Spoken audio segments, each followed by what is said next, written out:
Medtem ko so ponekod po Evropi za dvig hitrosti na avtocestah, denimo na Nizozemskem pa Češkem, o tem razmišljata tudi naši sosedi Italija in Avstrija, na določenih delih na 150 km/h, pa bi pri nas hitrosti na avtocestah nižali. In sicer iz 130 na 110 km/h. V stanovanjskih naseljih pa bi bila najvišja dovoljena hitrost 30 km/h.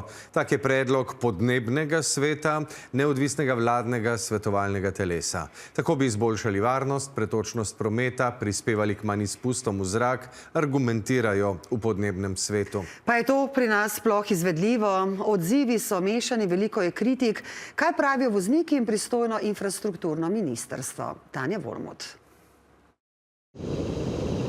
Avtoceste, zgornja omejitev bi bila 110 km/h, razen izjem. Plusov je več, razlagajo v podnebnem svetu. Tukaj imamo zelo dobre izkušnje iz tujine in kaj se tiče emisije, ki so nižji, kaj se tiče hrupa, nesreč, onesnaževanja zraka in tako dalje. Hitrost v naseljih pa, razen izjem, največ 30 km/h. Tukaj je največji korist varnost.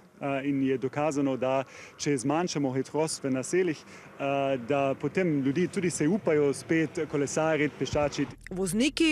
Jaz pravim, da to ni res. Jaz bi dvignil po naseljih, razen tam, kjer je določena posebna omejitev, 60, avtoceste pa ne ostanejo 130.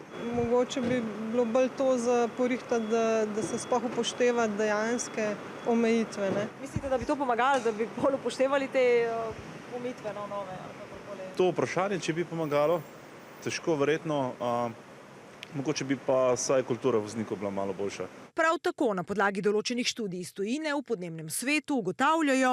Zmanjšanje hitrosti tudi izboljša pretočnost, tako da povprečna hitrost ne pada. Jaz pravim, da so te študije izredno vprašljive. Delajo jih samo eni določeni, imamo pa definitivno najslabše prometnike v Evropi. Na Agenciji za varnost prometa zagovarjamo cone 30. Teh je pri nas že nekaj. Glede nižjih hitrosti na avtocestah pa se v zadnjih 20 letih promet zgostil tam kar za 80%.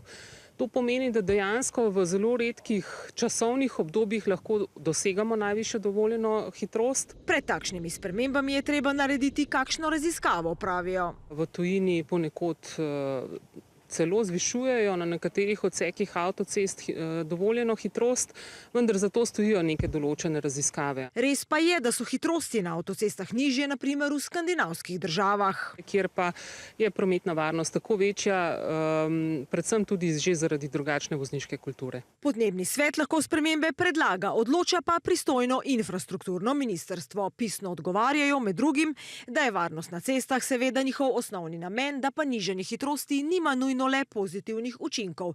Posledice nizke ali prenizke hitrosti so lahko zastoji, naleti.